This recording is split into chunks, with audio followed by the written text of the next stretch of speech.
Bonjour à tous, ravi de vous retrouver. Cette quatrième vidéo porte sur les bases de ce qu'est un vrai chrétien. La Bible dit qu'on reconnaît un chrétien à ses fruits. Donc ses fruits, ça va être par exemple à l'amour qu'il a pour les autres, à la paix qu'il a, la joie qu'il a, la bienveillance. Ça veut dire qu'une personne peut se dire chrétienne, mais quand on la regarde vivre, quand on voit son comportement au quotidien, ben en fait on voit pas forcément la différence avec quelqu'un qui n'est pas chrétien. Donc ça c'est un...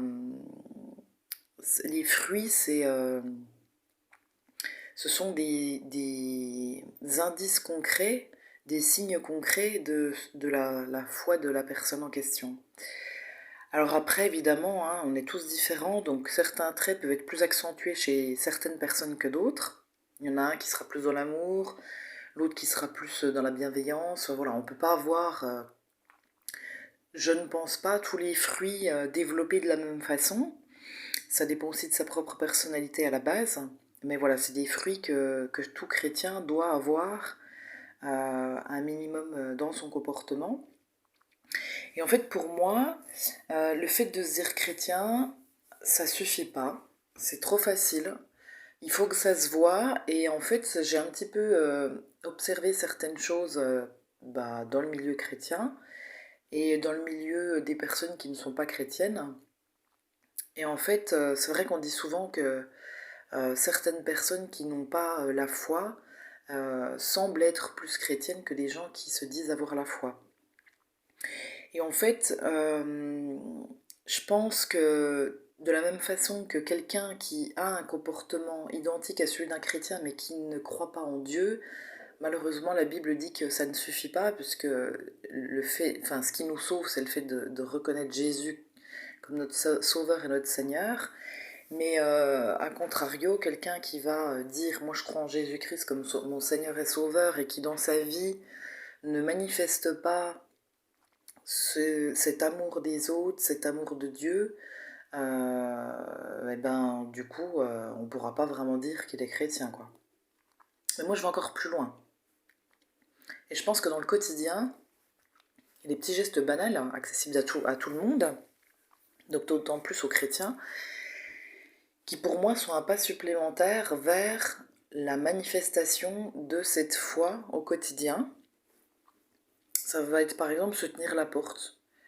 Quand je vais quelque part et que quelqu'un arrive derrière moi, même qu'il soit loin dans la cage d'escalier, évidemment pas s'il est tout au-dessus, mais si il lui reste encore deux trois escaliers à descendre et que je l'entends et que je suis pas trop pressée, ou même si je suis pressée mais ça va pas me mettre en retard non plus, ben moi ça c'est des choses je trouve qui sont basiques, banales, mais qui participent au fait que quelqu'un se dise chrétienne.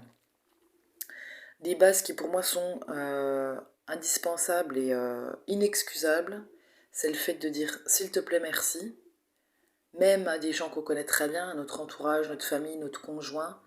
Ça c'est vraiment une base qui malheureusement se perd, mais qu'on ne peut pas contourner en fait, c'est impossible.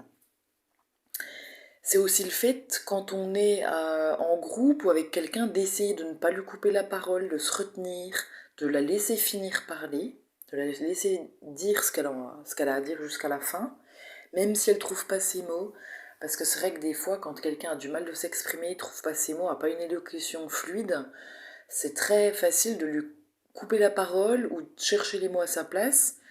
Et je pense que ça contribue aussi au fait d'accepter la personne telle qu'elle est, avec ses fragilités, avec ses forces, mais là, en l'occurrence, avec ses petites fragilités. Donc c'est voilà, l'accepter telle qu'elle est, et prendre sur soi, être patient, et se dire que l'autre n'a peut-être pas la même facilité pour parler que nous. Donc voilà, d'avoir cette patience, cette bienveillance, cette tolérance, de la laisser finir.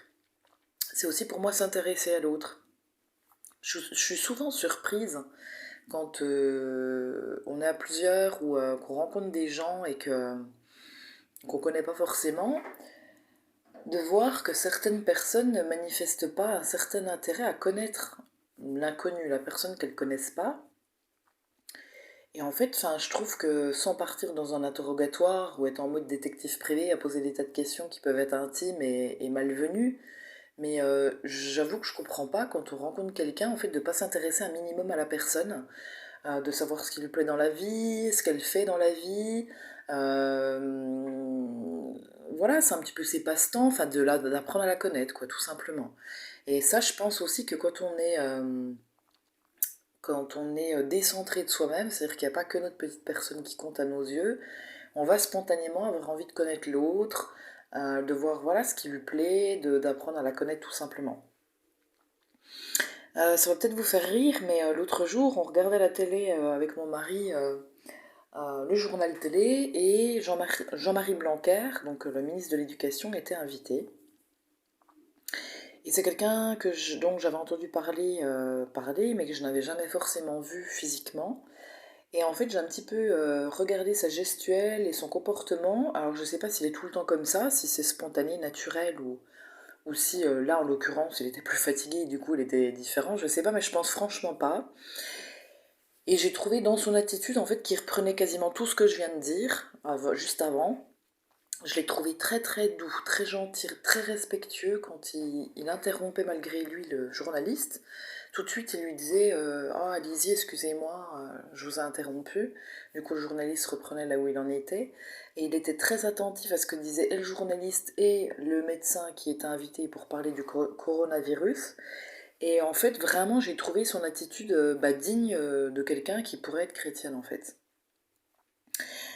Voilà, après du coup j'aborde un autre point qui pour moi n'est pas du tout, qui est complètement en complémentarité avec ce que je viens de dire.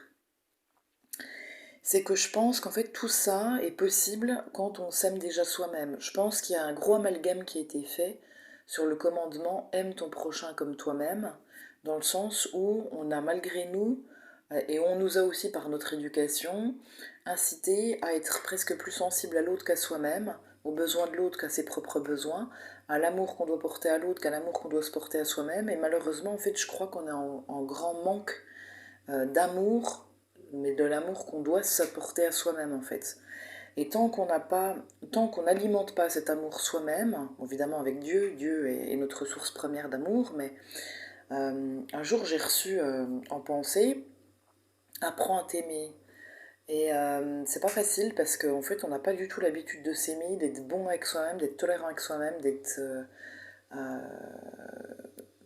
patient avec soi-même. Enfin, on a tendance à facilement donner à l'autre ce qu'on aimerait recevoir, mais à se donner à soi-même ce qu'on aimerait recevoir, c'est plus compliqué. Et je pense que ça, en fait, c'est un gros problème après dans nos relations à l'autre, puisque notre relation à nous-mêmes est déjà pas forcément équilibrée et bonne. Et en fait, je résumerais en fait aussi en disant, il y a une vieille expression qui dit faut pas être trop bon, trop con. Alors cette phrase à apprendre avec précaution, mais c'est dans le sens ne pas se considérer comme un paillasson, parce que ça, je pense aussi que ça offense profondément Dieu.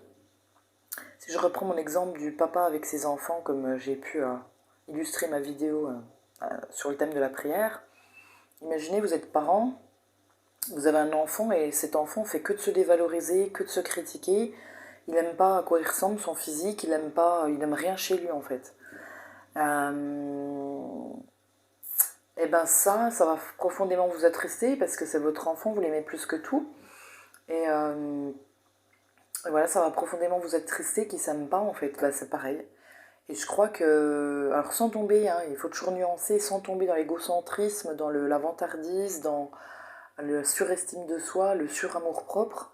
Mais je crois qu'il y a vraiment un équilibre à trouver. Et en fait, quand on a trouvé cet équilibre de s'aimer suffisamment soi-même, du coup on aime les autres naturellement.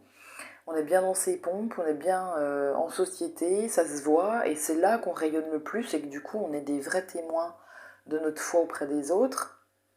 Je pourrais témoigner un jour là-dessus, parce que j'ai vécu une expérience assez forte pendant plusieurs années, voilà, où j'étais connectée à Dieu et où je ressentais cet amour de lui en direct. Et j'avais je précise bien, une juste estime de moi-même, un juste amour propre qui me permettait en fait du coup de complètement être détachée de moi-même.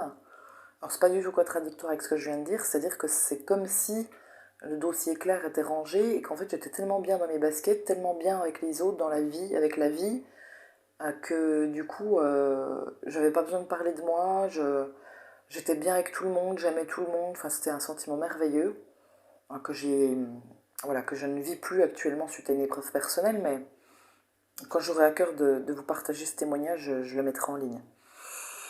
Et donc voilà, en fait c'est vraiment d'alimenter cet amour-propre vis-à-vis de soi-même. Et en fait, on y arrive essentiellement parce que quand on médite la parole de Dieu, la Bible, quand on passe du temps à prier, on sent l'amour de Dieu et c'est beaucoup plus facile du coup de s'aimer soi-même. Donc en fait, c'est lié. Hein. Et s'aimer soi-même, c'est aussi accepter l'amour de Dieu pour soi et passer du temps avec Dieu pour que ça devienne concret, quoi. Pas juste se dire je m'aime, je m'aime, je m'aime, puis en fait concrètement, tu ressens rien et tu te sens toujours aussi nul qu'avant. Je tombe souvent sur des versets en ce moment qui disent que... Moi j'avais fait cet amalgame un petit peu, c'est-à-dire que il faut aimer les autres, il faut être gentil avec eux, il faut être doux, il faut un petit peu en mode paillasson, enfin... Je me faisais pas forcément marcher dessus, mais c'était trop en fait. Je pense que quelque part je cherchais un peu à être aimée.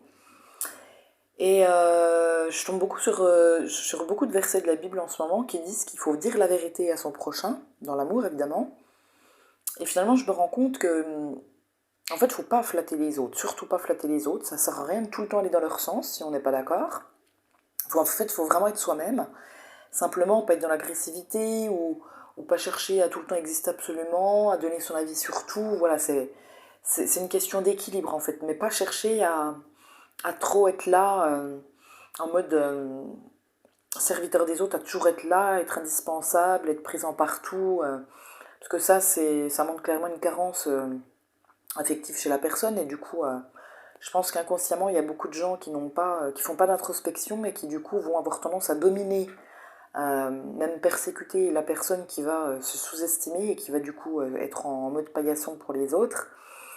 C'est pas conscient, mais voilà, du coup ça montre, je pense, que la nature est bien faite et que quand les autres sont avec nous d'une certaine façon, qui peut être destructrice pour la personne concernée, c'est que quelque part il y a quelque chose à revoir chez cette personne qui n'est pas équilibré et qui fait que ça induit ce comportement chez les autres. En fait, les autres sont un peu un miroir de ce qui va pas chez nous, quoi. Je pense aussi que du coup ça fait une bonne transition avec ce que j'étais en train de dire. Si on ne se respecte pas soi-même, on ne peut pas avoir le respect des autres et nous-mêmes, du coup, on ne peut pas les respecter. C'est comme un cercle vicieux, en fait, positif ou négatif. Donc c'est vraiment un équilibre à trouver entre l'amour de soi-même et l'amour des autres. C'est aussi faire aux autres ce qu'on aimerait qu'ils fassent pour nous. Et du coup, comme je le disais tout à l'heure, le faire aussi pour soi-même. Je crois en fait que faire aux autres ce qu'on aimerait qu'ils fassent pour nous, bah, j'inverserais la chose en disant se faire à soi-même ce qu'on aimerait que les autres nous fassent. C'est-à-dire déjà se servir soi-même pour ensuite pouvoir le redonner aux autres. Comme ça, on alimente ce réservoir d'amour vis-à-vis de soi-même qui, après, déborde sur les autres. Ça me fait penser à l'image du couple aussi, en fait, voilà, on dit qu'un couple, donc deux personnes qui s'aiment, à un moment, leur amour, il va pas pouvoir rester centré sur ces deux individus-là, mais il va avoir besoin de s'exprimer plus. C'est comme si leur amour allait déborder et qu'ils allaient avoir envie de concevoir un enfant, donc fruit de leur amour, qui va donner ensuite naissance à peut-être d'autres enfants ou pas, mais en tout cas un cercle d'amis, à des relations avec des collègues, avec éventuellement un investissement dans une association. Donc en fait, c'est comme si voilà, ce couple alimentait cet amour pour lui-même déjà à la base, et ensuite, une fois que cet amour est suffisamment grand, suffisamment mûr, il va déborder sur les autres, et ça va être un peu en effet cascade, et ça va inonder de plus en plus de niveaux du coup. Ben voilà, je résumerai ça comme ça en fait. Je pense qu'il faut déjà alimenter l'amour qu'on doit avoir pour soi-même, pour qu'ensuite cet amour déborde sur les autres et fasse effet cascade et du coup inonde de plus en plus de monde autour de soi. Voilà, j'espère que j'ai pas été trop compliquée et que cette vidéo vous apportera. N'hésitez pas à me laisser des commentaires, hein, puisque avec le confinement j'ai le temps. Donc voilà, qu'on puisse échanger, que je puisse avoir vos retours, voir ce qui vous a parlé, moins parlé. Voilà, avoir un petit retour de votre part. À bientôt!